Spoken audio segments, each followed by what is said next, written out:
We're excited today to be joined by Sibley Simon, of Business Council member Envision Housing, who's going to be talking to us about the development of affordable housing locally through use of a density bonus program.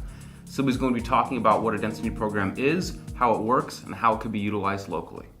I'm working on trying to build housing for the people struggling to afford and maintain housing in Santa Cruz County and more broadly in coastal California. Millions and millions of people here are struggling like never before, and at the root of that problem is that we have grown gradually and steadily, and we have not built much new housing. We build housing generally in two ways.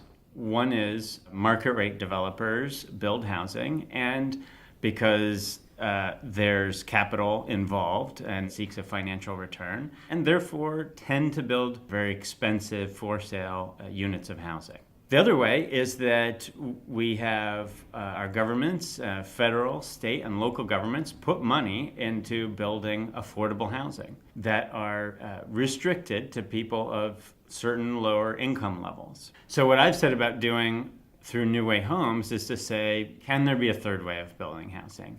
Can we put together capital that's not from government sources and use many of the other tools out there, like environmental sustainability that lowers operating costs and tools like state bonus density, to build smaller units and rent those for less?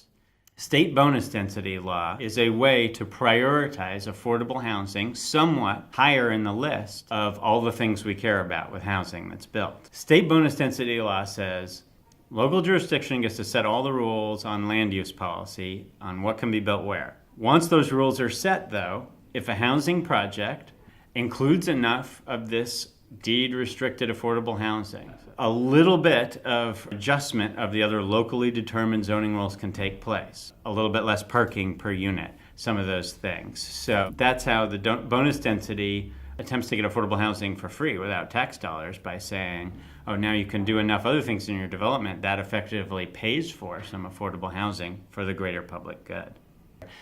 And by having the same size building, the same number of bedrooms even, divided up into a larger number of smaller units, that's actually not necessarily more density in the ways we care about. So San Diego has implemented an ordinance where if you build even more affordable housing than the state bonus density law requires, then you get a little bit bigger trade-off on how many smaller units you can build in a project, so that where very little private development in San Diego had been using the bonus density ordinance and creating affordable housing, now most of the private developments are using it. So they've had a 4.5 times more affordable housing being created per year now.